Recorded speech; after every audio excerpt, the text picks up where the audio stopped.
vana sunt mala quelibas ipse venena vivas. Crux sacra sit mihi lux, non draco sit mihi lux, vare retro satana, numquam suare mihi vana, sunt mala quelibas, ipse venena vivas. Crux sacra sit mihi lux, non draco sit mihi lux, vade retro satana, numquam suare mihi vana, sunt mala quelibas, ipse venena vivas. Crux sacra sit mihi lux, non draco sit mihi lux, vade retro satana, numquam suare mihi vana,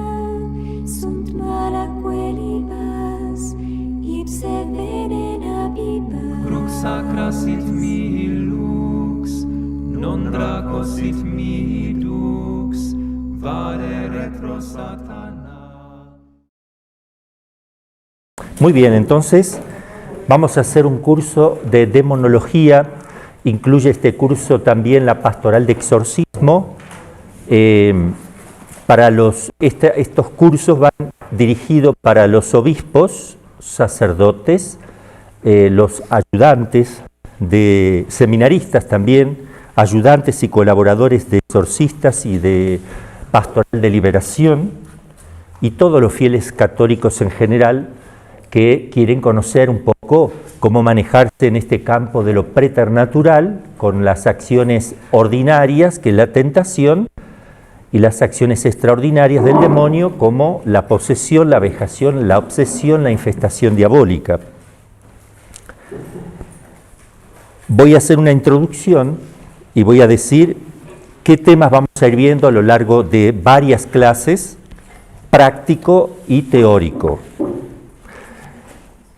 Muchas veces se hacen cursos de formación, se hacen encuentros de exorcistas, a veces muy fructíferos algunos, otros que como que le falta más práctica, ¿no es cierto? Porque es importante que un exorcista aprenda en la práctica con alguien que tiene un poquito más de experiencia, porque es allí donde se saca mayor provecho. Lo teórico muchas veces no se sabe cómo llevarlo a la práctica. Entonces también vamos a hacer algunas clases prácticas.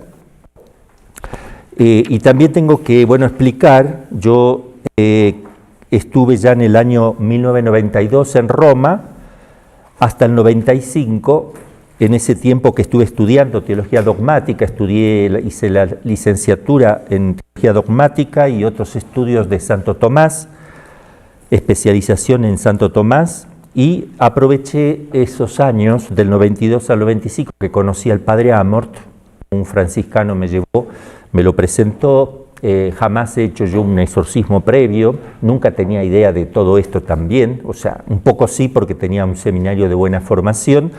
No obstante, no había visto ni constatado nunca una cosa de esa naturaleza. Yo tenía 3 años de ordenado en el año 92 y hasta el 95, 3 años estuve al lado del padre Amort, aprendiendo, ayudando y haciendo oración junto con él, y esto me dio a mí fue una gracia, ¿verdad?, enorme, porque aprendí muchísimo. Él a su vez aprendió del padre Cándido Mantini, que está, creo, introducida a la causa, ellos, el padre Cándido, maestro, porque fue exorcista también de Roma, el padre Pío le mandaba los casos que él veía que tenían que ser atendidos, se los mandaba al padre Cándido. Y el padre Amort, que aprendió con el padre Cándido todo el ministerio de la pastoral de exorcismo, también conoció al padre Pío y estuvo como alrededor de 22 años dirigiéndose espiritualmente directamente con el padre Pío. O sea que una experiencia grandísima. Y también es importante saber que Roma, la diócesis de Roma, tiene una tradición en el campo de la exorcística que viene de años, o sea, milenaria, bimilenaria, 2000 años de experiencia de exorcistas, digamos, donde están en contacto permanente con con la Santa Sede y tienen una buena formación, ¿no? A lo largo de tantos años. Ahí empezaron los apóstoles sus primeros también, junto con Pedro, Pablo, su ministerio apostólico en Roma, ¿no? Bueno, en mis primeros 5 años he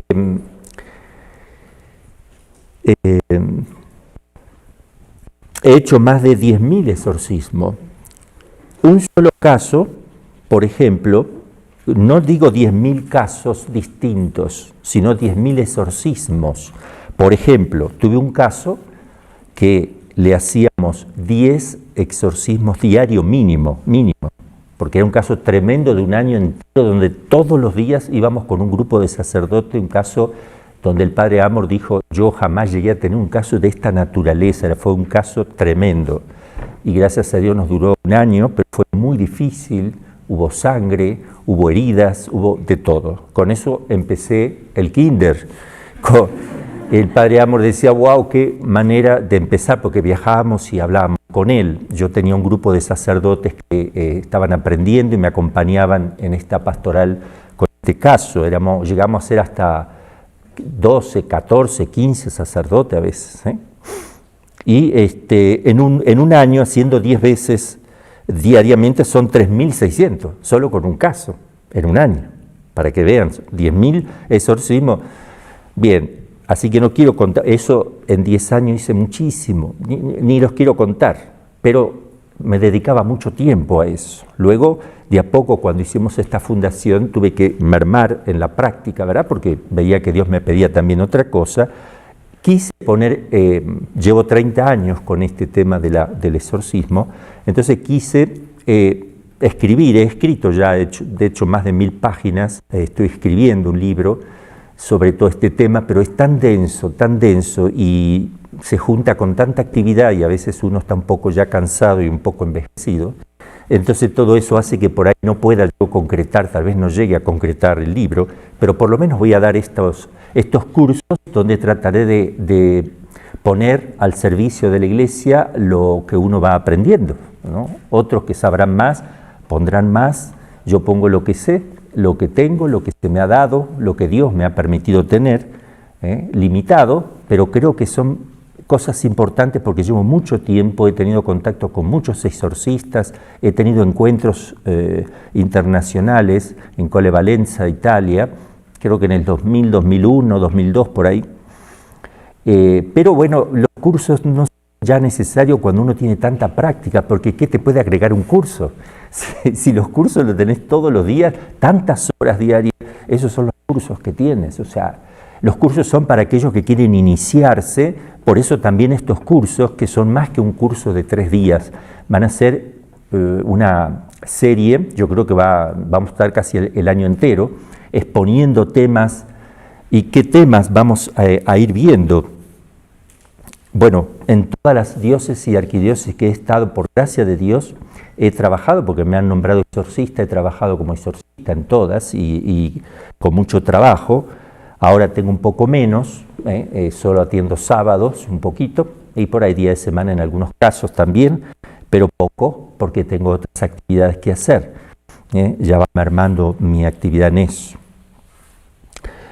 ¿Qué temas vamos a ir abordando? Yo voy a hacer una explicación inicial de la introducción al ritual de exorcismo para explicar, ahí van a aprender mucho los obispos, porque me han pedido obispos, hasta cardenales me han dicho que ellos no tienen experiencia, no quiero dar nombres, ¿verdad?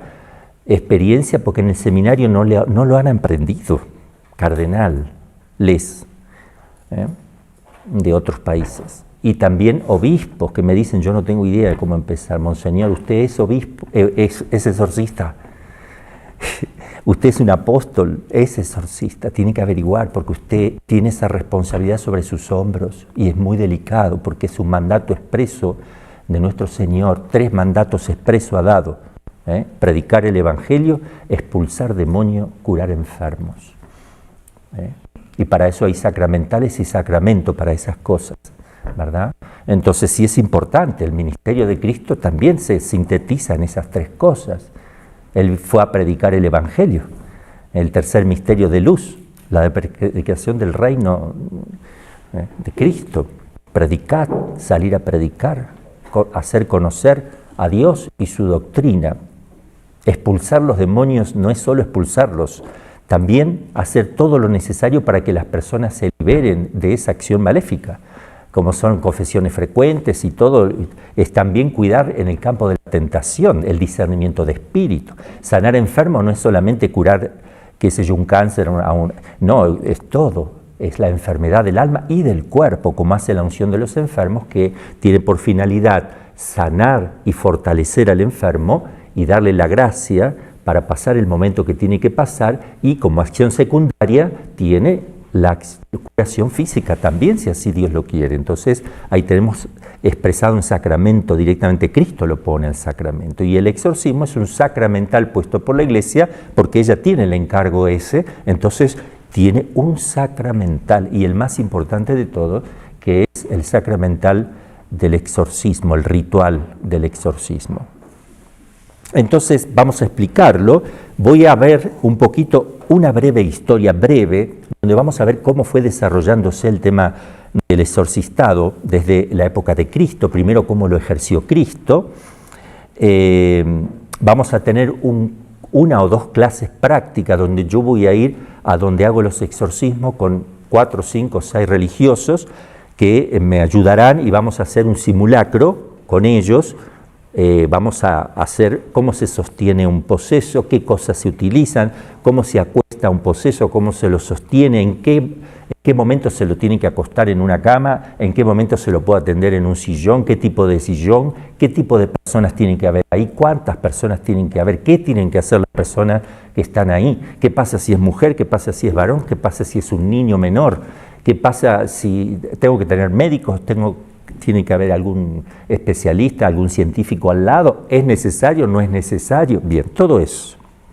¿Qué sacramentales utilizar, en qué momento, cómo es el ritual, qué debo decir, cómo sostengo, cómo pongo una estola, si escupe o no escupe, qué tengo que tener cuidado, me lastima, no me lastima, me va a cortar, qué tengo que tener en cuenta, hasta dónde yo puedo hacer caso a lo que me dice, qué tengo que preguntarle al demonio, cuándo preguntar. Muchas cosas que es muy importante que los obispos, sacerdotes, seminaristas, religiosos, religiosas y laicos que están en este ministerio, y todos en general, sepan que esto es parte del combate y parte de la doctrina católica que tenemos que conocer, sin caer en exageraciones, sin centralizar todo en este campo, porque esto, fíjense, es la primera vez que doy un curso a través de los medios después de 30 años. O sea, no me gusta hablar de estas cosas, solamente lo hago porque sé que Dios me lo está pidiendo, porque yo me voy a morir y necesito dejar algo, porque mi conciencia me pide, ¿qué vas a hacer? Yo te he dado esto y no fuiste capaz de transmitir, entonces quiero transmitir, y esa es la idea. Vamos a ver un poquito los aliados de todos los ángeles. Esto es importante, la angelología. Vamos a estudiar el comportamiento de un ángel, porque yo tengo que conocer cómo se comporta Satanás, que es un ángel caído. Yo tengo que estudiar angelología. Los aliados también que tiene el demonio, tengo que conocerlos. El concepto de ciencia, porque acá se empieza a mezclar también, puede mezclarse con cuestiones, con enfermedades psiquiátricas o anomalías psicológicas. Entonces yo necesito ver cómo se distingue una posesión diabólica de una esquizofrenia, de una epilepsia, de un trastorno obsesivo compulsivo o de una histeria. ¿Cómo sé yo cuando la persona está simulando una posesión diabólica? ¿Cómo puedo darme cuenta? Vamos a ver las ciencias auxiliares que pueden ayudar.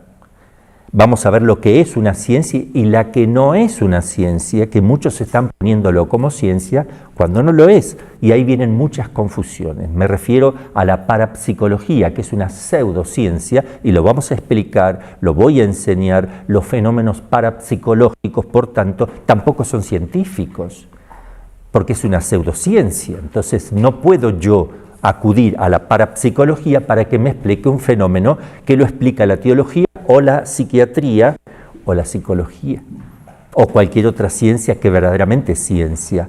Entonces vamos a hacer todas esas distinciones, porque hay teólogos y hay muchas fallas en la Iglesia diciendo, ¿son fenómenos paranormales? O pueden ser, eso es parapsicológico, pero no estás diciendo nada. ¿Qué es parapsicológico? Dime qué es parapsicológico. Si no es una ciencia, no tiene explicación por sus principios, no se llega a conclusiones ciertas. Eso es una ciencia, llegar a conclusiones ciertas partiendo de sus propios principios. Ni siquiera tiene sus propios principios, sino que embolsa todos los fenómenos que son extraños, todos los fenómenos que no tienen explicación. Eso es parapsicológico. Pero, a ver, dime. No embolses. La ovnilogía, el estudio de los ovnis, también. Esto es un ovni, ok. ¿Por qué? Porque es un objeto volador no identificado. Al no saber lo que es, lo metemos en la bolsa de esta pseudociencia. Lo metemos. Pero cuando me doy cuenta que aquello que yo pensé que era un ovni porque no sabía lo que era, ahora sé lo que era un globo estático de reconocimiento climático que andaba en la estratosfera. Entonces, ¿qué pasó ahora? Que se me sale de la bolsa y se va al estudio del clima. La ciencia que estudia el clima, esa se ocupa de ese globo. Es un globo. ¿Okay? Entonces, ¿qué hizo la parapsicología? Lo metió en la bolsa hasta que sepa lo que es. Cuando sepa, se lo pasa a la ciencia. Eso no es una ciencia. La ciencia no es mirar con los ojos, sino llegar a conclusiones con los principios propios que no tiene dicha ciencia. Y esto se los digo porque hay teólogos, y les voy a nombrar quiénes y en qué libros, han enseñado que la parapsicología como ciencia verdadera y que por tanto hay que acudir a ella. Y es un error, porque ahí es cuando se metió en la Iglesia muchísimo de todo esto y se ha terminado por negar la acción del demonio en los casos extraordinarios y simplemente llevarlo al psiquiatra, al psicólogo y a los parapsicólogos, ¿no? Después vamos a ver posesión, psiquiatría y psicología, y como decía, las distinciones, cuándo recurrir al exorcista, qué hay que hacer antes, qué hay que hacer durante y qué hay que hacer después de un exorcismo. Casos mixtos, cuando hay porque no es el demonio o es una enfermedad psiquiátrica. Bueno, puede ser que sea el demonio químicamente puro o una enfermedad psiquiátrica químicamente pura. No hay problema, pero ¿qué pasa cuando está mezclado? ¿Por qué un esquizofrénico no puede estar a su vez poseso? ¿Por qué un epiléptico no puede estar a su vez poseso? Y entonces hay un serio problema, hay que distinguir y hay que trabajar ahí en conjunto con un psiquiatra y un exorcista, donde el exorcista no le pregunta al psiquiatra qué debe hacer como exorcista, y tampoco el psiquiatra le pregunta al exorcista qué debe hacer él como médico. Cada uno en su campo tiene que trabajar allí, unidos, pero cada uno en su campo, donde cada uno decide, analiza y toma y discierne en su propio campo. Vamos a ver cómo se hace eso. Vamos a ver algo de discernimiento de espíritu para entender más fácilmente los casos. Vamos a hablar del triunfo del corazón inmaculado y terminamos con el tema de la divina misericordia, que en realidad es la finalidad de toda la labor apostólica de la Iglesia y toda la tarea también pastoral y la acción misionera de la Santísima Virgen, llevar las almas al corazón de Cristo, de su Hijo, para que Él lo lleve al seno de la Trinidad. El ver en la misericordia es el triunfo del corazón inmaculado, porque es la conversión de los hombres que creen en el amor de Dios y la posibilidad de ser perdonados y convertirse en criaturas nuevas. Eso lo hace la infinita misericordia de Cristo a través de la lucha de su madre contra Satanás pisándole la cabeza. Eso está en el Génesis, así va a ser la lucha. La lucha siempre será así. Ahí aparece en las primeras páginas del Génesis, siempre será así. Y en la última, en la primera y en la última, se abre y se cierra la Biblia con la mujer y la serpiente.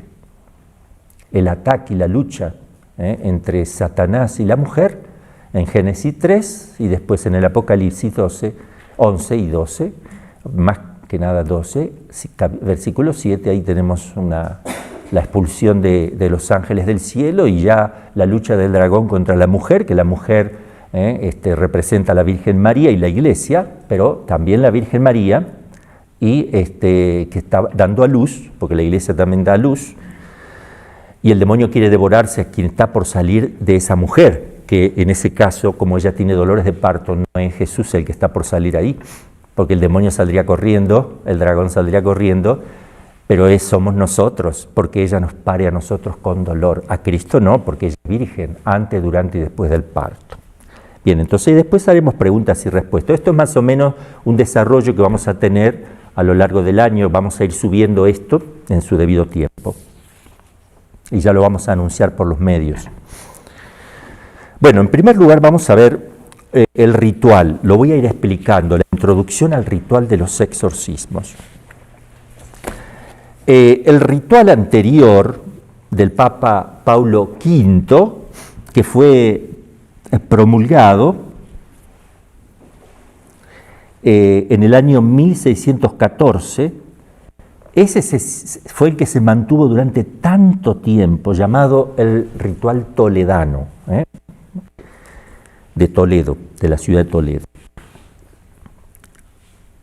Ese tiene una introducción. Ese tiene normas introductorias, tiene esas normas que son la sabiduría de la Iglesia. Escuchen esto, es muy importante, obispos, sacerdotes, escuchen esto. La Iglesia recoge la tradición de 2000 años y lo pone como experiencia ahí, hasta tal punto que cuando Juan Pablo II hace el nuevo ritual, deja exactamente la misma introducción con los puntos que pone el ritual anterior, porque está recogiendo toda la tradición de la Iglesia. Es intocable esa introducción. Y el nuevo ritual lo proclama y lo hace hacer Juan Pablo II el 2 de noviembre del 1998. Vamos a ver cuáles son esas normas que se deben observar del antiguo y del nuevo ritual actual. Sabiduría de la Iglesia, magisterio y sabiduría de la Iglesia, experiencia de muchos exorcistas desde Cristo hasta hoy. Por tanto, lo que dice en esta introducción es importante, porque hay muchas dudas, hay muchas discusiones, hay muchas desviaciones. Si yo leyera esto y lo entendiera, entonces yo voy a mantenerme en la línea de los exorcistas bien formado, que gracias a Dios ha tenido la Iglesia en Roma, donde tienen en cuenta esto. No son inventos, la Iglesia no inventa nada nuevo. Entonces todas las cosas nuevas, esquemas nuevas propuestas que se hacen de hacer esto acá, de que no conviene, que sí conviene, no conviene hacer nada nuevo que no sea al margen de la Iglesia, porque la Iglesia es sabia. La Iglesia acá me dice, no haga esto. Yo no digo, no puedo decir, bueno, pero eso es una opinión de la Iglesia. No, si te dice que no lo hagas así, no lo hagas.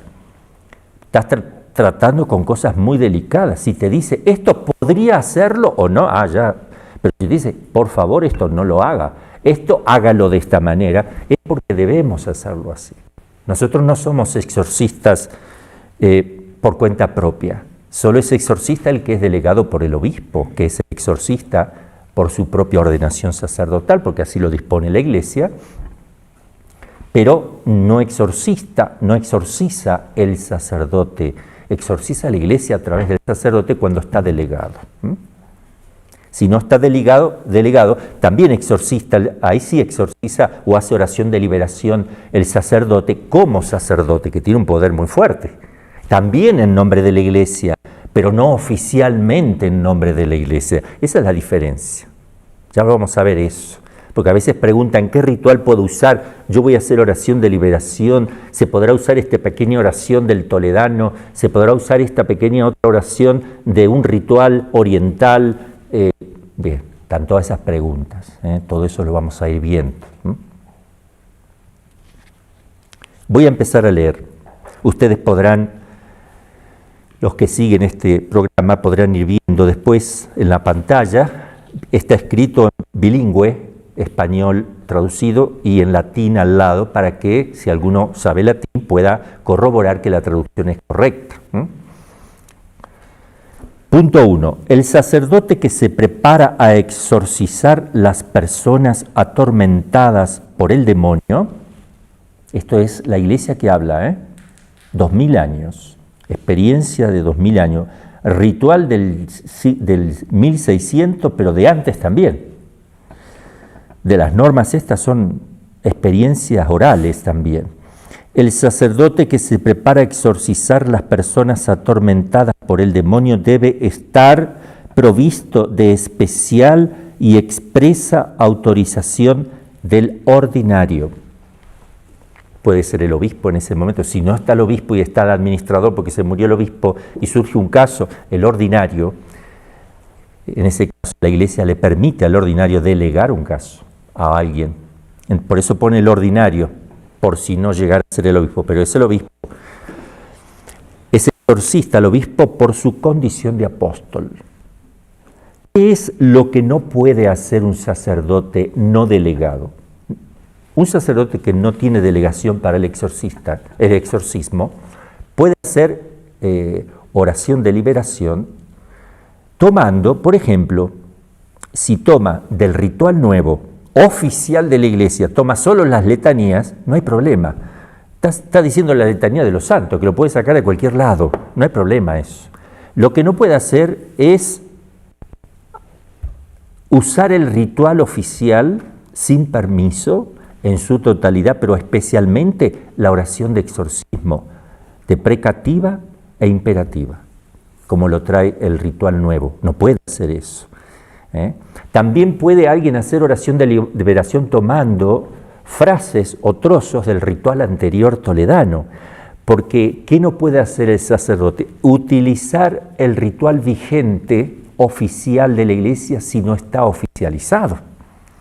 Entonces, no use algo oficial de la iglesia, use oraciones en Oriente, oración de San Patricio, de exorcismo, use el de León XIII no se puede usar porque para hacer un caso concreto, un sacerdote para hacer oración de liberación en un caso concreto no se debe usar. ¿Por qué? Aunque el padre Amor decía que había duda en eso, pero no se puede usar porque lo metió la iglesia adentro del ritual. Entonces está en el ritual nuevo, está casi todo el exorcismo de León XIII. Entonces sí, por precaución también para que no haya confusión, pero uno puede usar un trocito, o puede usar oraciones fuertes, o hacerse sus propias oraciones. Yo les voy a leer algunas que he hecho también, que dice cosas que las voy sacando de otros rituales, las ideas, y me hago uno para hacer oraciones de liberación, que sea fuerte, que sea... no quiere decir que si uno hace oración de liberación no tiene que tener autoridad. Si quieres, demonio, puedes salir, si quieres, porque yo no tengo autorización de mi obispo. No, vete, ¿ok? Vete, como sacerdote, como otro Jesús, te lo ordeno, vete, te vas, te callas. Sí se puede, no hay ningún problema. Todo lo que les digo lo aprendí del padre Amort y de la experiencia y de otros exorcistas, ¿ok? Trato de asegurarme las cosas, porque me puedo equivocar ciertamente, pero trato de asegurarme porque amo a la iglesia y porque le tengo mucha devoción a la doctrina, mucho amor a la doctrina, a la guía del magisterio, sobre todo cuando es esto perenne, ¿verdad? Porque en la constancia me está hablando la iglesia que esto es muy importante. Entonces, sin autorización expresa no. Y debe ser piadoso. No se vayan a pensar que tiene que ser San José de Cupertino que sale volando, ¿verdad? Piadoso es que sepa rezar su breviario, su liturgia, que sepa rezar el rosario, que lo haga con piedad, así que normal. Prudente, la prudencia de un sacerdote, por ejemplo. Todo sacerdote que es ordenado se lo ordena porque es prudente. O sea, un sacerdote ordenado ya es prudente. ¿Por qué se lo ordena? Porque lo consideran piadoso. Entonces no es que hay que buscar con una lupa, eso también hay que tener cuidado.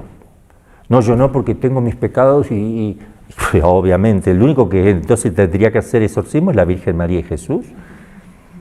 Todos tenemos pecados y miserias y pedimos perdón cada rato.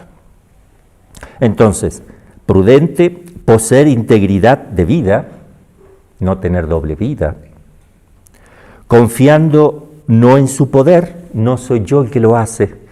Yo Miren, si yo tengo que hacer algo en nombre propio, a mí me daría miedo, con todo lo que he visto durante años.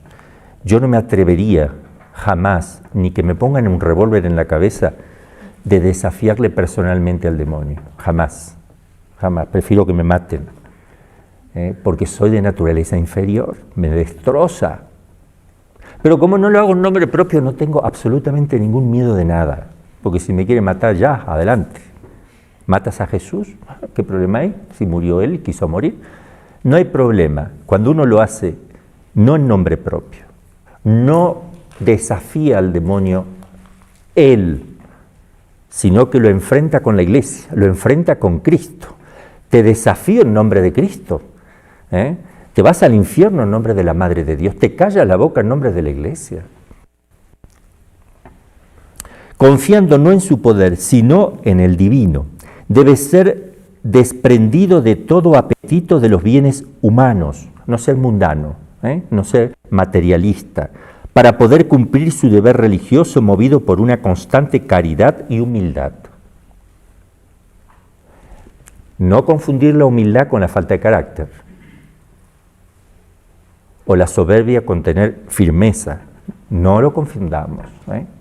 Ya van a ver por qué. Yo se los voy a mostrar. Porque hay que ser firme, duro, firme, categórico. Van a ver, la iglesia bimilenaria nos enseña. Debe además ser de edad madura. Acá también tengan en cuenta los obispos, ¿verdad? Porque van a buscar un sacerdote de 70 años. No se dan cuenta que hay que luchar duramente, que cansa hacer oración de exorcismo y es peligroso. O sea, o 90 años. Sí, si está en condiciones de 70, adelante, 80, porque a mí ya me está faltando poco. Me olvido yo, pero no tiene que ser un viejito que apenas puede agarrar el ritual y no sabe ni cómo, lo van a golpear, tienen que tener cuidado. Maduro, ¿qué significa maduro? Si lo ordenaron a un sacerdote, de sacerdote, es porque está maduro, Dios mío. ¿Quién va a ordenar a un inmaduro? A ver, obispos y sacerdotes, piensen un poco. Si un obispo nombra sacerdote a un inmaduro, el inmaduro es el obispo. ¿Ok? Si lo nombra sacerdote, el sacerdote va a confesar, va a meterse en lo más profundo del alma de las personas y va a meterse en el medio entre Cristo y un alma. Y va a ser de juez para absolver o no. Dios mío. Entonces, el exorcismo es menor que eso porque es un sacramental, no es un sacramento.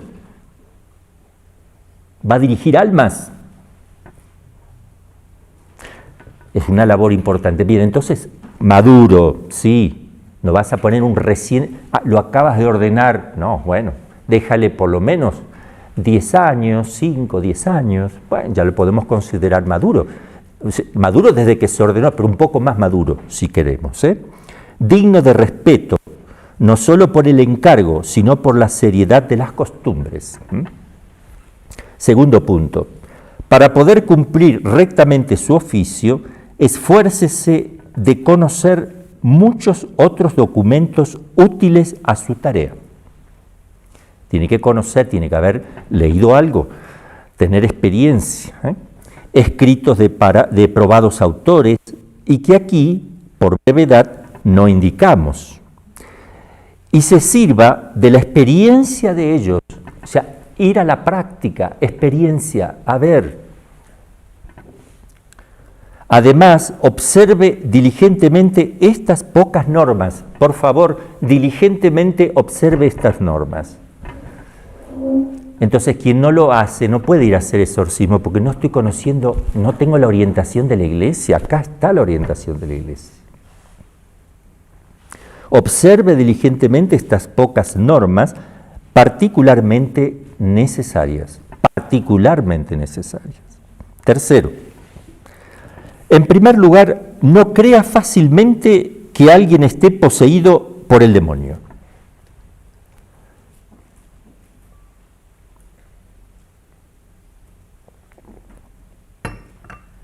En principio no, hasta no ser demostrado. Ustedes tienen que entender que esto va dirigido al que va a ir a hacer exorcismo y no tiene idea. Esto está, el que tiene idea no va a leer esto de vuelta, el que ya lo sabe, no. Esto está para el que no sabe. Padre, le traemos un poseso. Y ya cree que es poseso. Pará, vamos a ver, vamos a hacer el discernimiento. Porque entonces acá la iglesia te está enseñando, esto es para los que van a empezar a hacer exorcismo. Por eso está la introducción. Una vez que ya aprendes esto y tienes experiencia, no tienes que seguir leyendo cada rato esto, porque ya está. Y no vas a creer fácilmente, porque ya tienes la experiencia de qué puede pasar, ¿eh? Entonces, a tal objetivo, esté bien en conocimiento de aquellos síntomas por el que se distingue un poseído de aquellos que están afectados por alguna enfermedad, sobre todo psíquica. Por tanto, el exorcista tiene que tener un poquito de conocimiento básico de las anomalías psiquiátricas, de las enfermedades psiquiátricas y anomalías psicológicas, algo que es lo que vamos a ver también para que se conozca eso, ¿eh? Pueden ser signos de la presencia del demonio, 2 puntos, va a decir, pueden ser signos, pueden, no dice, deben ser signos para que sea, dice, pueden estar, pueden ser signos estos que voy a nombrar. Escuchen la palabra, no dice tiene que tener estos signos, sino que pueden tener estos signos. Hablar correctamente lenguas desconocidas. Pues yo tenía una vez un caso de uno dijo, pero no dice el ritual que tiene que hablar otras lenguas, pero este caso no habló otras lenguas. Bueno, no dice que tiene, sino que pueden aparecer casos. Y ahora va a decir, y otras cosas más. Bien, pueden ser signos de la presencia del demonio, hablar correctamente lenguas desconocidas. Ese puede ser un signo, pero no necesariamente, hay que tener cuidado. Yo como sé con certeza que la persona no ha sabido esa lengua, ¿eh? Entonces sí puede, pero si ya hay 2 de estos que me nombra, o 3, bueno, ya. O entender a quien le habla, conocer hechos distantes o escondidos, ya son 2 si se juntan, muy importante. Demostrar tener fuerzas superiores a su edad y a su natural condición, y otros fenómenos de este género, que cuantos más numerosos, más indicativos serán. Hay otros. Yo he tenido casos de personas que sacaban cosas por la boca, mucho.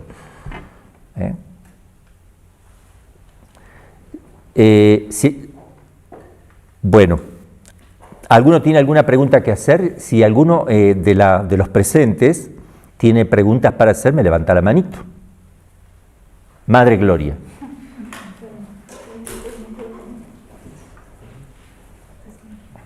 Porque la pregunta que hace la madre que tiene ya experiencia es o porque ella no lo sabe o porque ella cree, como algunos que van a preguntar, que es importante que yo diga eso porque me lo estoy olvidando, ¿eh?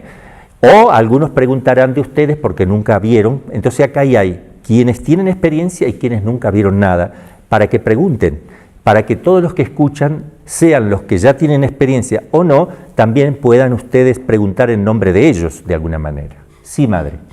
Respecto a este signo, que podría ser o no, el de hablar correctamente lenguas desconocidas, hay mucho hoy en día con el tema de la renovación carismática, de hablar en lenguas y todo. Y también, San Pablo habla de ese hablar lenguas y del que interpreta las lenguas. Entonces aquí, ¿cómo se distingue o cómo no caer en la confusión de que es algo de Dios o de algo Bueno, del mundo? acá dice idiomas, no lenguas.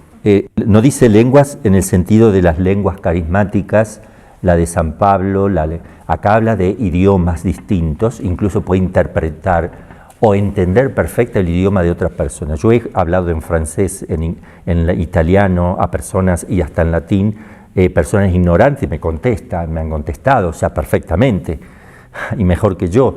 Eso lo he probado también, ¿no?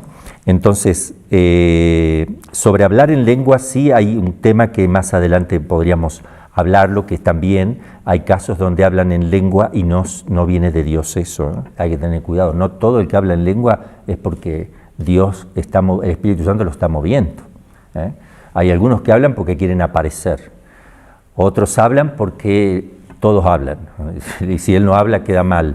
Otros porque el demonio los mueve también, porque yo he atendido casos donde hablaban en lengua y estaban posesos. Hablaban todo el tiempo. Yo hablaba con ellos y se ponían a hablar en lengua y no me dejaban hablar. Digo, o sea, el demonio me está interrumpiendo, un sacerdote. A ver, venga acá. Le hacía exorcismo y me aparecía el demonio. Entonces hay que tener cuidado con ese tema, ¿eh? Mucho cuidado. No son muchos los que hablan en lengua. Dios da el don más maravilloso, que es la gracia. Y quiere que pidamos los 7 dones del Espíritu Santo, que se viene con la gracia misma a todo quien lo pida. Sabiduría, entendimiento, ciencia, consejo, fortaleza, piedad y temor de Dios. Bien, esos son los dones fundamentales. Todo lo otro es al servicio de la Iglesia, no hay que andar buscándolo y andar pidiendo y detrás de eso, porque también el demonio anda detrás de lo espectacular. Entonces en eso hay que tener también mucho cuidado. Hay personas que tienen ese don, pero son personas humildes que no lo publican, lo hablan con su director, lo ejercen de forma muy piadosa y en privado, con muchísimo cuidado, porque son los primeros que desconfían, porque son humildes, desconfían de ellos. ¿Cómo a mí me va a hacer hablar? En cambio el que dice, no, yo padre, mire, escuche, escuche, yo. No, el Espíritu Santo no te va a llevar a la soberbia, mijito, y no le va a dar algo a quien no lo sabe llevar. Y tú, por lo que veo, no lo sabes llevar. Entonces, todo eso hay que tener muchísimo cuidado. Vamos a seguir con otro puntito, el cuarto. Para adquirir un mayor conocimiento del estado de la persona, después de 1 o 2 exorcismos, interrogue. No dice puede interrogarle. Interrogue. Hay que entender el lenguaje eclesiástico, Interrogue al poseído acerca de lo que ha percibido en su mente o en su cuerpo, no al demonio, sino a ver qué sentiste. Yo siempre lo pregunto, a ver qué sentiste cuando te hice la oración, qué pasó, para que me diga y me esté ayudando. Bueno, sentí, qué sé yo, que acá un dolor muy fuerte acá en la cabeza, o sentí que como que salía fuego de mi estómago. Algo puede haber relacionado con el estómago, tal vez ha comido algo que le dieron, lo que sea. Bueno, le vamos a hacer unas crucecitas en el estómago, vamos a trabajar ahí en esa parte. Entonces, es la Iglesia la que me está enseñando esto. Interrogue al poseso acerca de lo que ha percibido en su mente o en su cuerpo, para conocer también en qué palabras el demonio se haya turbado mayormente. Padre, cuando usted, a ver, ¿qué palabra le molestó más al demonio? También se le suele preguntar así. Cuando usted dice, habla de la Virgen. Ahí vamos. Madre de Dios, que la Virgen te... y le entramos a dar con todo. Van a ver que eso lo dice más abajo. Lo que le digo está aquí. Para conocer también en qué palabras el demonio se haya turbado mayormente, para insistir y repetirla seguidamente con más frecuencia. Yo cuando hago esto, yo digo, ¿qué pensará la gente? Que yo soy malo, malvado, porque al demonio le molesta que yo diga Virgen María, y yo le digo, Virgen María, Padre, piedad con ese pobre demonio. No, el ritual me dice que insista, que repita seguidamente y con más frecuencia. Porque es una lucha. No hay que decir, ay, pobrecito, no lo estoy lastimando. ¿Le duele eso? No, entonces no lo vamos a provocar porque le va a hacer daño. Si me haces eso, pues, cuando el demonio percibe que el exorcista tiene miedo, lo primero que le va a decir, si sigues rezando, esta noche la mato. Le aseguro que el exorcista se pone rojo, se asusta y dice, bueno, por ahora ya vamos terminando. ¿Tiene miedo? Y entonces domina la situación el demonio.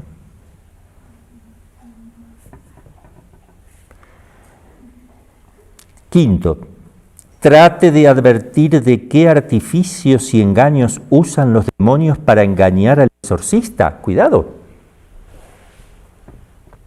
En efecto, es costumbre responder con mentiras. Hay que hacerle hacer pruebas humillantes para él, para que no me mienta.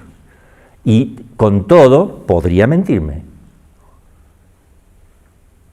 Pero por lo menos lo hice sufrir, le dije, me dice, me voy mañana, porque ya le tenemos que preguntar eso, ya van a ver que la iglesia nos pide que le preguntemos. Me voy mañana. ¿Cómo sé que me está diciendo verdad o mentira? Bueno, a ver, si te vas mañana, la prueba es que tú beses 10 veces el crucifijo de rodillas, te humilles y le digas, Señor, tú eres mi Dios. A ver, hazlo. Y si lo hace, tal vez lo hace. Si lo hace fácilmente, ¿ve que puedo? Eso es una mentira. Si lo hace o sea, cuando uno se da cuenta que lo hace y ya está por vomitar, lo obligan a hacerlo. Una cosa es que Dios lo obligue, otra es que Él esté simulando de hacerlo. También eso hay que tener en cuenta. Sigo. Entonces, es costumbre responder con mentiras. Se manifiestan difícilmente con el fin de que el exorcista, ya cansado, renuncie. O bien la persona finge estar enferma y no poseída por el demonio. Cuidado, el demonio puede simular enfermedades.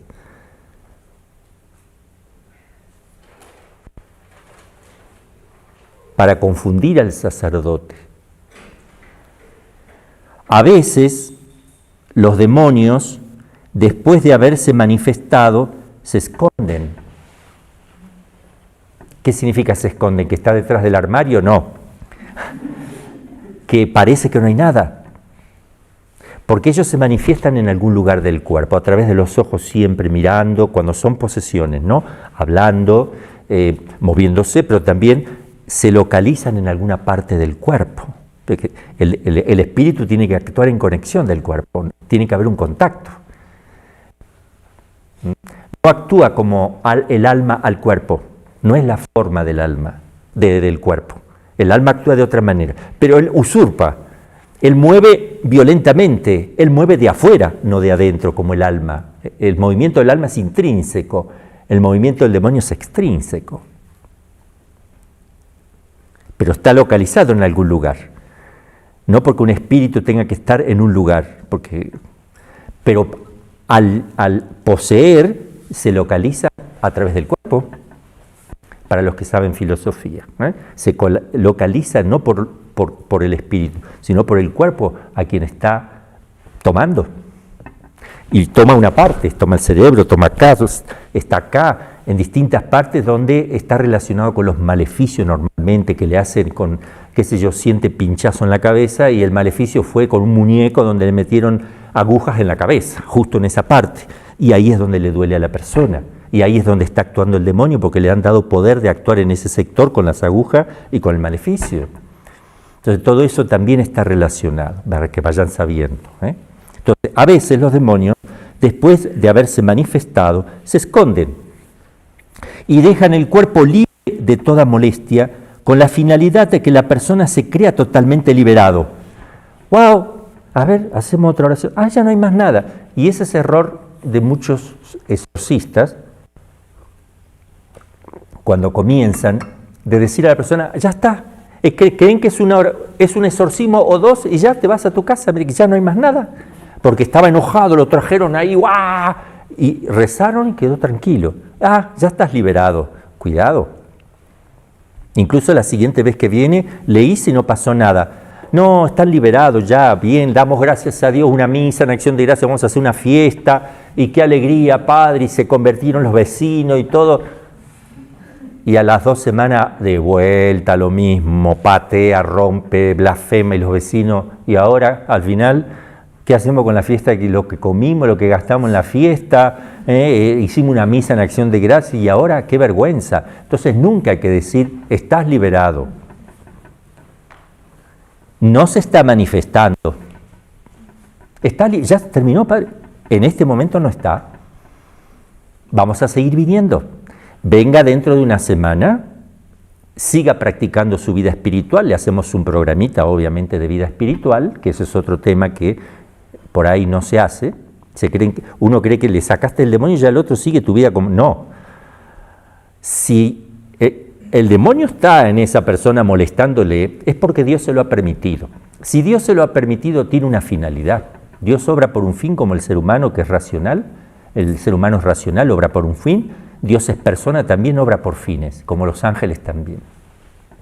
y él más que nada. Entonces, cuando permite algo en un poseso, es porque hasta que no se cumpla eso que él quiere, él no le va a decir al demonio que se vaya, por más que el exorcista siga.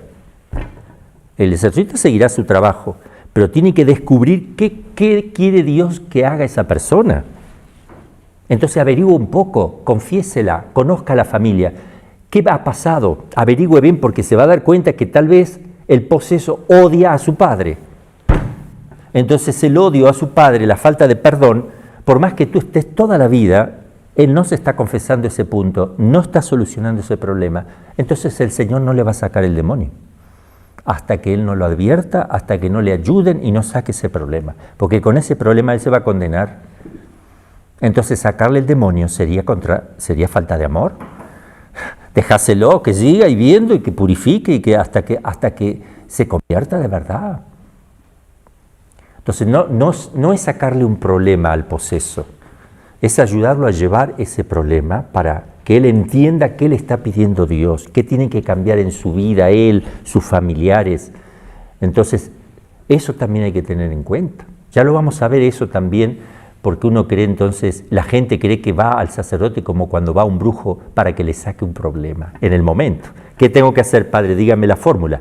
El brujo le dice, ve y no sé, te prendes una vela negra, la pones abajo de la cama, le pones agua, un poquito de agua, pones unos granos de sal ahí y dices atúa 3 veces por día, ya está. Son 20.000 pesos la primera cuota. Entonces, qué fácil, hoy lo hago y parece que no, ya ahora no hay ruido en la casa. Oh, vecino, ¿tienes problema? Ve al curandero tal, te lo saca, sí. Cuando ya le avisaste a 100, 200, empezó el ruido en tu casa de vuelta. Y los otros van haciendo a su vez lo mismo, después le viene el ruido de vuelta. Entonces, ¿qué hace el demonio? Suspende para que lo publiques al brujo. Cuando el brujo tiene ya mucho, ya sigue, porque no aguanta el demonio, sigue haciendo sus travesuras. Bien. Voy a ir diciendo cosas que se me van viniendo, porque son cosas de años que creo que son importantes tenerlas presentes. Espero que yo las pueda decir completas, ¿no? Porque a veces uno cree y supone que otro sabe tal cosa y no es que lo está sabiendo. Yo supongo a veces cosas y por ahí se me puede pasar. Entonces, ¿qué pasa? Dice, a veces los demonios después de haberse manifestado se esconden, dice la Iglesia, y dejan el cuerpo libre de toda molestia con la finalidad de que la persona se crea totalmente liberado. Pero el exorcista no cese hasta que no vea los signos de liberación. Hay signos. Hasta tal punto que le tiene que preguntar el exorcista, ¿qué signo vas a dejar cuando te vayas? Te obligo a que me lo digas. A ver si se cumple. Y si se cumple, también hay que tener cuidado. Se lo puede tener en cuenta y voy a ver los resultados según como la persona viva. Lo concreto es que la persona tenga mucha paz en su corazón y esté alegre, que viva en gracia, esté con paz y tenga alegría. Eso es señal de que no le está molestando el demonio. Pero vamos a ver, si eso sigue un mes, entonces el exorcista le puede decir, bueno, el signo se dio, vamos a ver. Vení dentro de una semana. Ok, le hace oración, no pasó nada, sigue contenta, feliz la persona. Venga en un mes y vamos a hacer un control para ir cerciorándonos. Sigue tu vida espiritual, etc. Viene al mes, le hace el sacerdote de vuelta al exorcismo, no pasó nada, la persona sigue contenta, sigue bien, llevando bien su vida espiritual, no hay problema. Ven en un año o 6 meses. Hacemos otra, ahora en un año, otra prueba. Bueno, parece que ya está, ya, nunca digan, estás sano, porque en algún momento, aunque el demonio se haya ido, en algún momento Dios puede permitir alguna molestia por ahí aislada, para ponerlo a prueba. Al exorcista primero, padre, me pasó esto, oh, yo pensé que es duro para el exorcista, es probado en la fe, y para el poseso mismo, porque se está descuidando. O si no se está descuidando, el Señor quiere probarlo más en la confianza, también puede pasar eso. No es que volvió el demonio.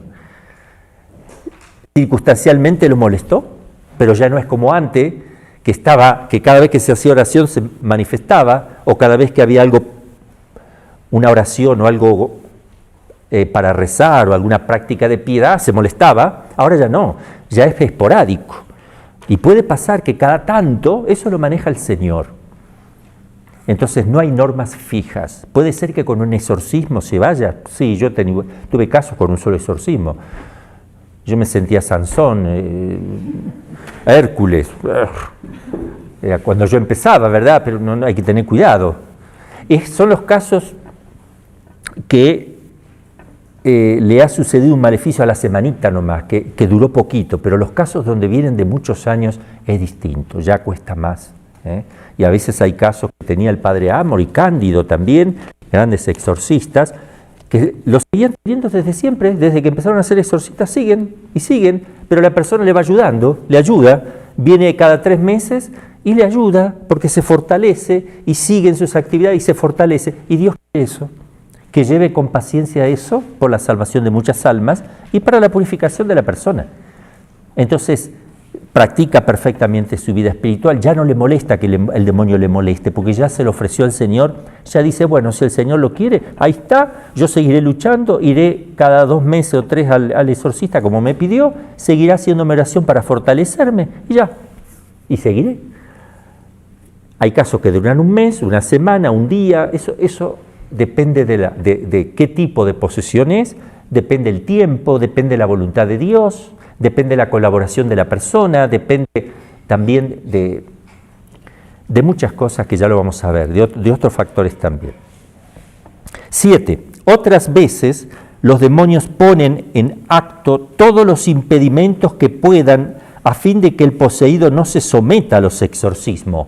Está por venir el poseso, que van a traer, se descompone el carro, van a tomar un colectivo, resulta que chocó el colectivo, y bueno, o cada vez que va a venir se descompone, tiene fiebre, el demonio no va a facilitar, ni se va a quedar con los brazos cruzados, él va a impedir todo lo que pueda, va a hacer que la persona vea que el sacerdote es malo, o que lo trata mal, para que diga, no me gustó, el padre me trató mal. Le hace ver eso el demonio, no lo trató mal.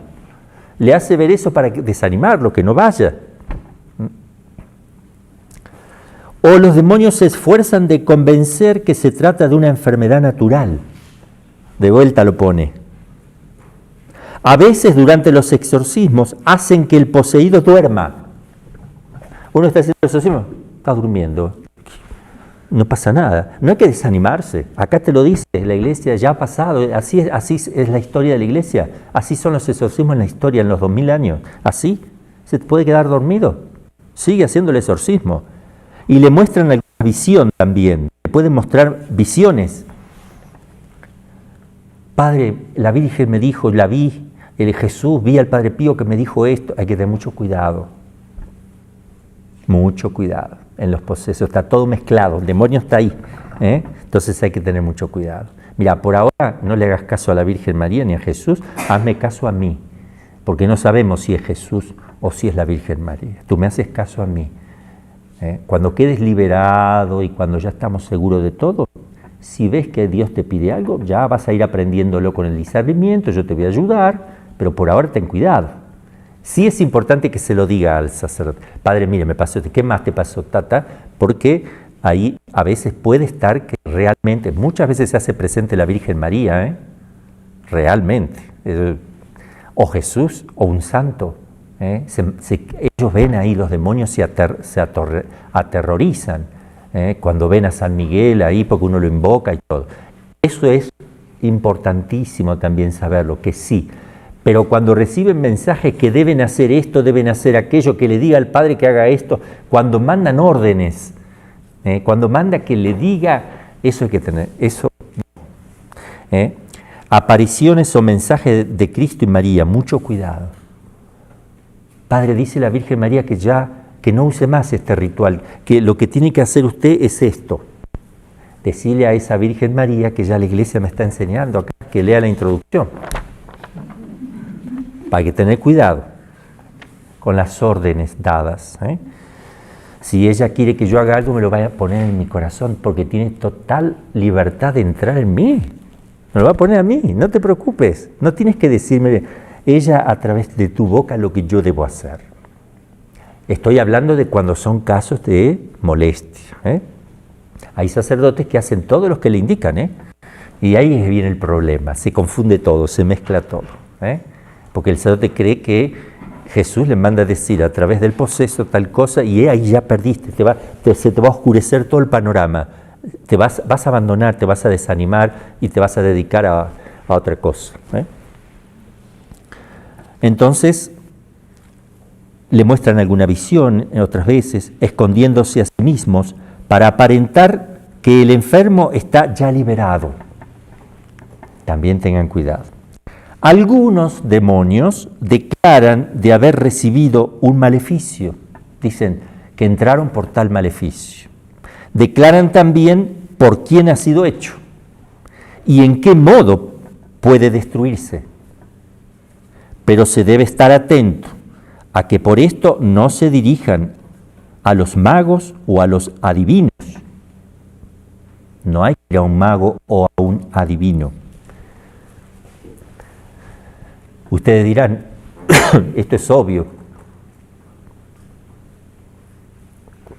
pero un teólogo muy bueno, que escribe sobre exorcismos, muy bueno, tiene cosas muy buenas, Balducci, yo ya se lo voy a nombrar en la bibliografía. Él tiene 3 errores en sus escritos, el de los endemoniados hoy, y otros escritos que tiene. Tiene cosas muy buenas porque es tomista, tiene buena formación. Yo lo conocí a él cuando estaba en Roma, y en un programa de televisión habló de que él nunca había hecho un caso, jamás.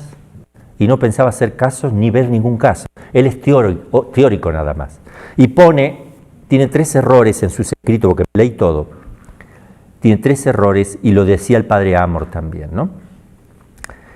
El primero es... El primero de ellos,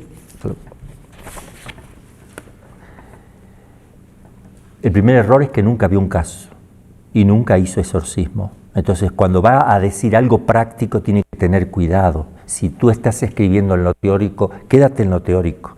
Porque él dice después, ese es el primer error, que hay que ir a un brujo. Hay que ir a un brujo, dice, de magia blanca para que le saque la magia negra. Sí, es lo mismo. ¿Entienden? Ese es un error de él. Y el tercero, que es muy delicado, que yo ya lo dije, él considera a la parapsicología y los fenómenos paranormales como ciencia propiamente. Él es el que hace esa confusión dentro del mundo católico. Hay que tener cuidado, no es una ciencia. Porque si no, si tú lo aceptas como ciencia, se te mezcla todo, no vas a hacer nunca un discernimiento correcto. Entonces hay que tener bien separadita cada ciencia, pero que sean ciencias, bien distinguidas. Algunos demonios declaran de haber entonces recibido un maleficio, declaran también por quién ha sido hecho y en qué modo puede destruirse. Pero se debe estar atento a que por esto no se dirijan a los magos o adivinos o a otros antes que recurrir a los ministros de la Iglesia. Que no se recurra a ninguna forma de superstición o a otros medios ilícitos. Otras veces el demonio permite que el enfermo repose y reciba la Santísima Eucaristía. A veces no, a veces sí. Para aparentar que se ha ido, también lo puede hacer para eso, pero a veces es porque Dios permite que la persona pueda comulgar nada más. Pero puede darse el caso que no la dejaba comulgar y en un momento la deja comulgar. ¿Qué va a concluir el sacerdote? ¿Se fue? Porque pudo comulgar. No, no hay que concluir eso. Porque puede estar haciendo su trampita. Esto es lo que quiere decir aquí. Además, son innumerables los artificios y los fraudes del demonio para engañar al hombre. Para no dejarse embrollar por estos modos, el exorcista debe ser muy prudente, estar atento. 10. Por tanto, el exorcista, haciendo memoria de cuanto ha dicho el Señor, que cierto género de demonios no se expulsan sino con la oración y el ayuno, esfuércese de hacer uso de estos dos potentísimos remedios. Son potentes, oración y ayuno, porque también son atacados hoy día estas cosas, para impetrar ayuda divina y expulsar los demonios. No solo tiene que ayunar y hacer oraciones el exorcista, el poseso, mientras se lo permita, porque a veces no pueden. El poseso, ayuno y penitencia. Los familiares, los amigos que están ahí y todos los parientes. Cuanto más mejor. Según los ejemplos de los santos padres, ayuno y penitencia, en cuanto es posible, o personalmente o encargándoles a otros de hacer ayuno y penitencia, y el mismo poseso. 11. Los poseídos sean exorcizados en la iglesia, si se puede. Es muy delicado también en la iglesia porque blasfeman, escupen, se hacen encima, nosotros hemos tenido de todo, y hay gente que entra, entonces es muy difícil, pero si se pudiera, entonces los poseídos sean exorcizados en la iglesia si se puede hacer cómodamente, o en otro local religioso o en otro local conveniente, lejos de las personas. Pero si el poseído está enfermo, o por otro justo motivo, se puede realizar el exorcismo incluso en la casa privada. Esto lo dice la iglesia, ¿no? 12. Pídase al poseído, si está en grado física o mentalmente de hacerlo, de orar en su favor, de ayunar. De vuelta insiste en que el poseso tiene que hacer esto. Si no queda el trabajo, el exorcista ayuna, se penitencia, el poseso solo mira que le saque el problema. No, mijito, a trabajar, a suplicar la gracia de Dios, a pedir perdón por los pecados, a empezar a llevar una vida de ascesis, sacrificio, de penitencia, de entrega. Conviértete, si no, no te atiendo. Ahora aprovecho de decir esto. A veces el exorcista o el que va a hacer oración de liberación viene en caso y rápidamente dice, bueno, yo, sí, sé que algo, y le empieza a hacer la oración. No empiece a hacerle. Pregúntele cuánto hace que no se confiesa.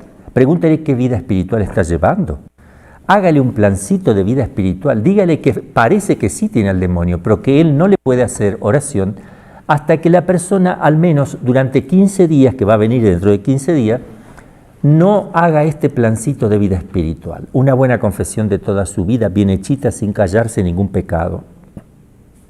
Empezar a ir a misa, comulgar los días de semana si se puede también, y misa también, rosario diario, al menos uno, ayuno, leer un poquito la Sagrada Escritura, visitas al Santísimo, un poquito de meditación. Hay que cambiar de vida, dejar el vicio. Y luego vienes y te atiendo, para que entienda que el primero que tiene que luchar es él.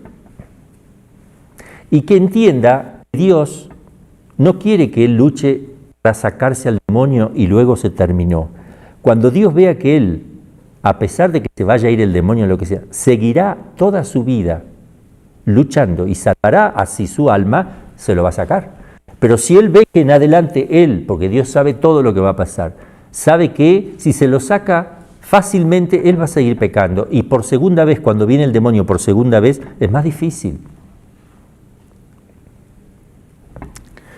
Pídale al poseído, si está en grado física o mentalmente de hacerlo, de orar en su favor, de ayunar, de recibir frecuentemente la confesión, acá está, y la comunión, acá está todo, para su sostenimiento según el consejo del sacerdote. ¿Ven? Y mientras es exorcizado, que esté recogido el poseso, que tenga recogimiento, o sea, que no esté, a ver, dale, métele, a ver, una posición de piedad, mijito, que se dirija a Dios con firme fe, para pedirle la salvación, la salud con toda humildad, y mientras es mayormente atormentado, soporte con paciencia el poseso, sin jamás dudar de la ayuda de Dios.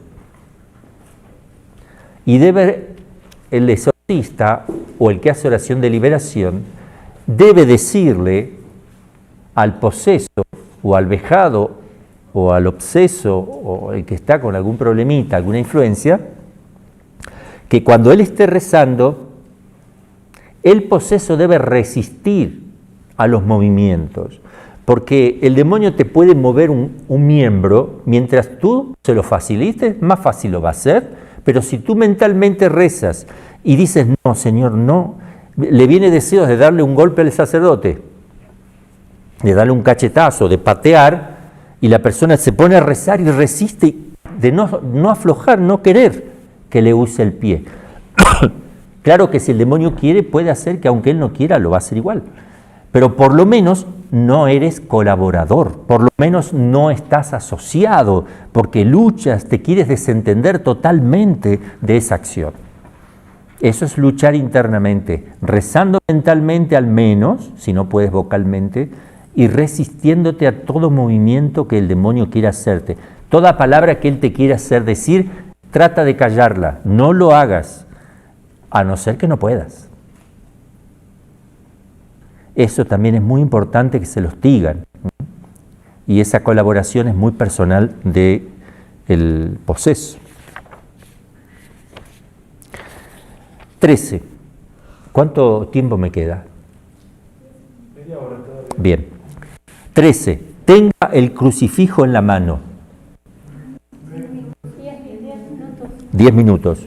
Pero es que empezamos con la grabación exactamente, o sea, usted empezó a hablar. Sí. Sí, pero ahí pasó se pasó un tiempo, entonces faltarían 20 tal vez. Bien. Sí, aquí lo tengo.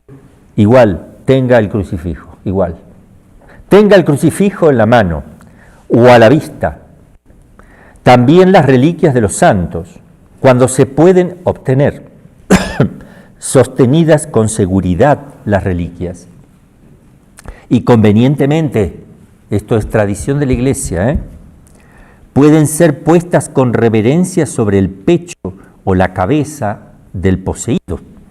Con reverencia, las reliquias de primer grado sobre todo, mucho cuidado. Yo uso muy poco porque a mí me ha roto y no me gusta, me cuesta mucho las reliquias de primer grado, ¿no?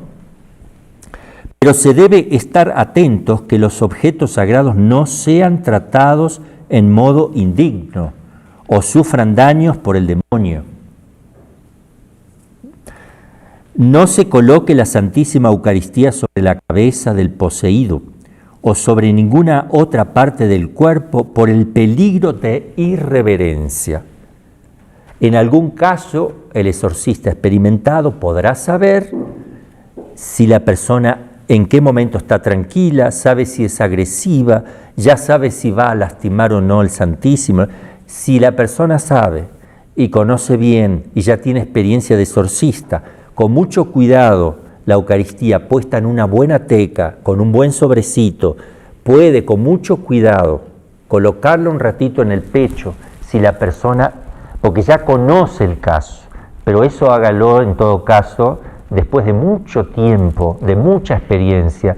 Digo que podría suceder que eso pudiera darse, porque acá lo que pone la Iglesia, que eso no se haga por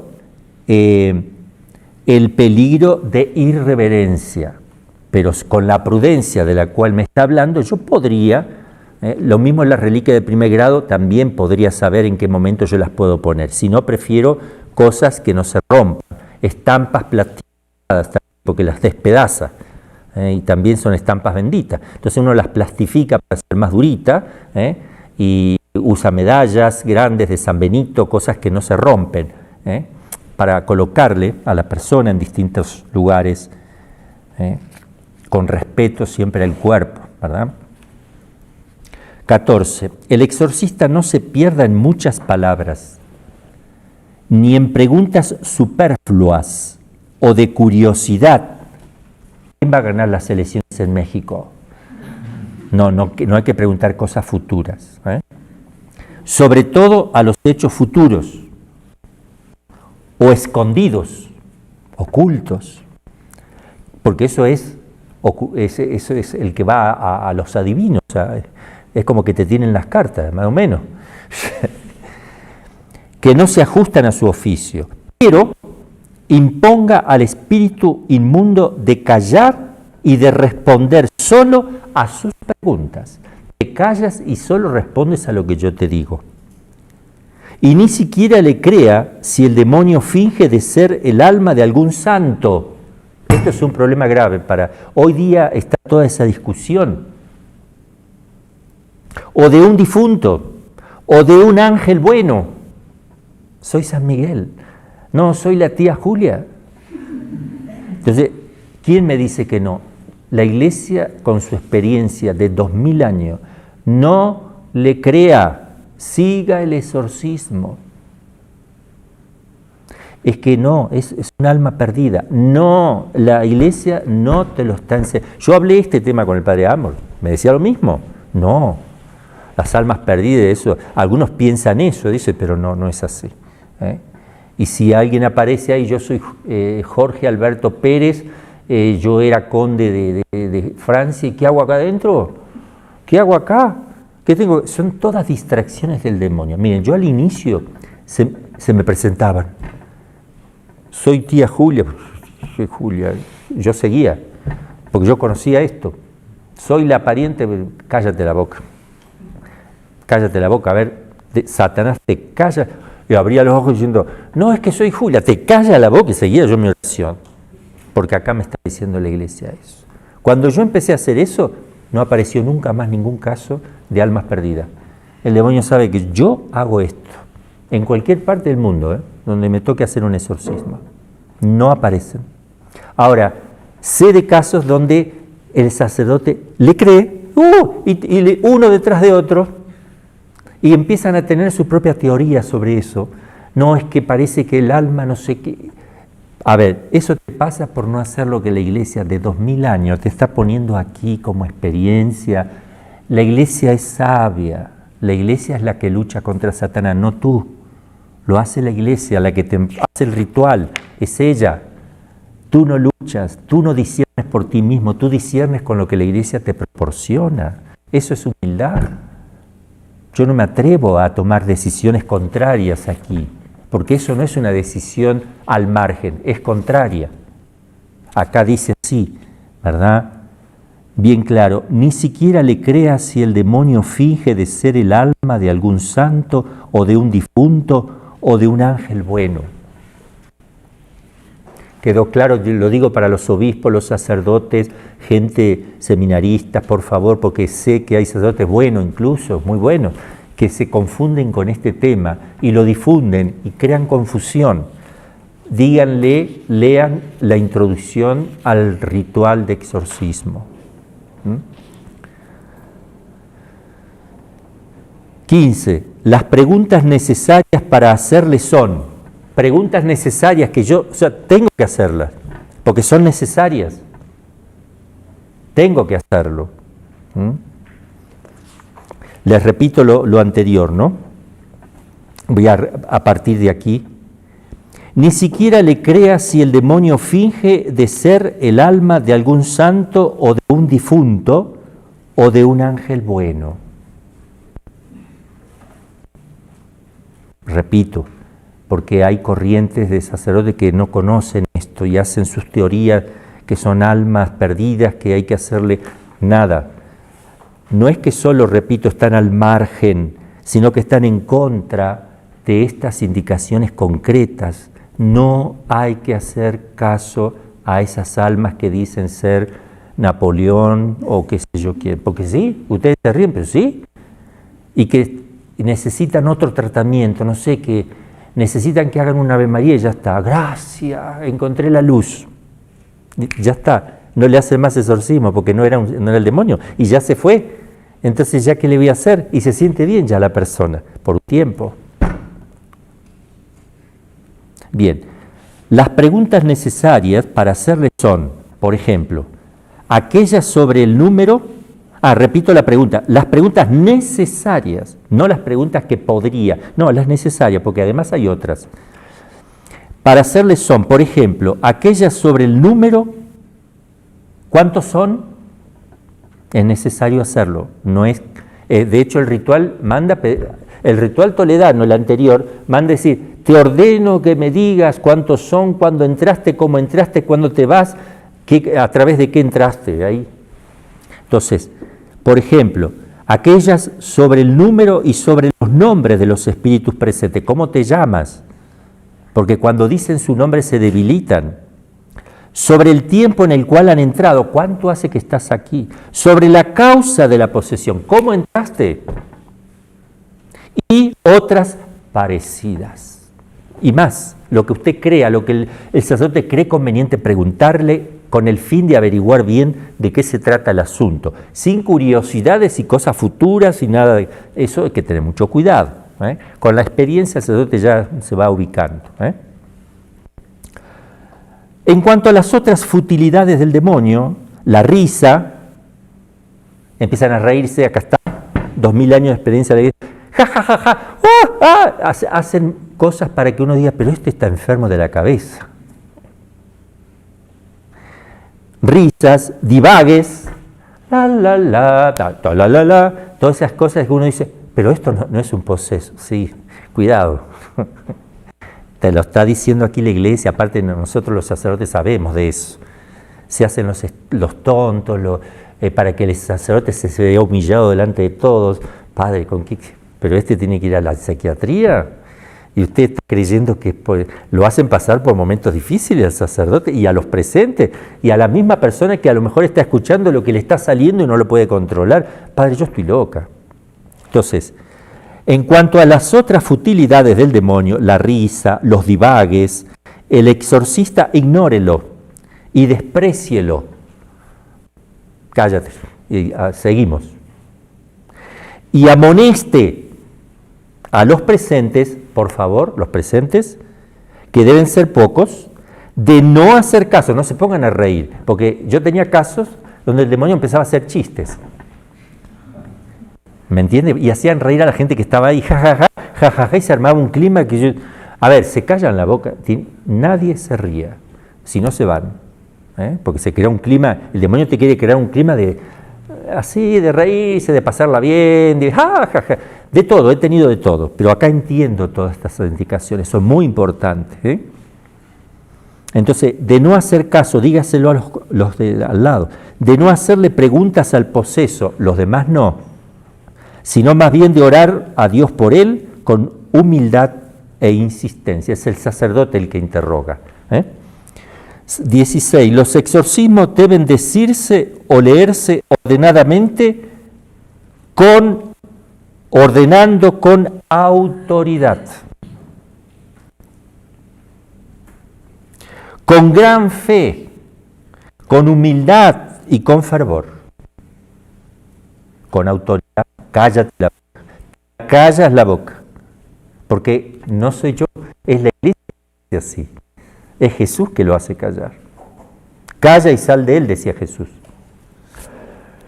Y cuando advierte que el espíritu es más atormentado, entonces insista. Pero la iglesia qué mala que es. Insista y acose con más fuerza. Si le molesta al demonio lo que dije, toma, y de vuelta, y otra vez. Porque estamos con la maldad misma, no estamos con una cosa que tiene mal. Estamos con un condenado. Entonces, sigo. Con gran fervor, humildad, y cuando advierte que el espíritu es más atormentado, entonces insista y acose con más fuerza. Si advierte que el poseído sufre en alguna parte del cuerpo, o es golpeado, o regaña, o se estremece en alguna parte, hágase la señal de la cruz en ese lugar y aspérgele con agua bendita, la cual se debe tener siempre pronta. Creo que vamos a acabar, a ver cuánto me falta. Me faltan 4 o 5 puntitos que lo vamos a dejar para la próxima. Dejamos en el punto 16, no, en el 15, la edad de la Virgen cuando concibió, para acordarme, la edad de la Virgen cuando concibió al Verbo en sus entrañas. Magnificat Anima mea Dominum. Et exulta in spiritus meum.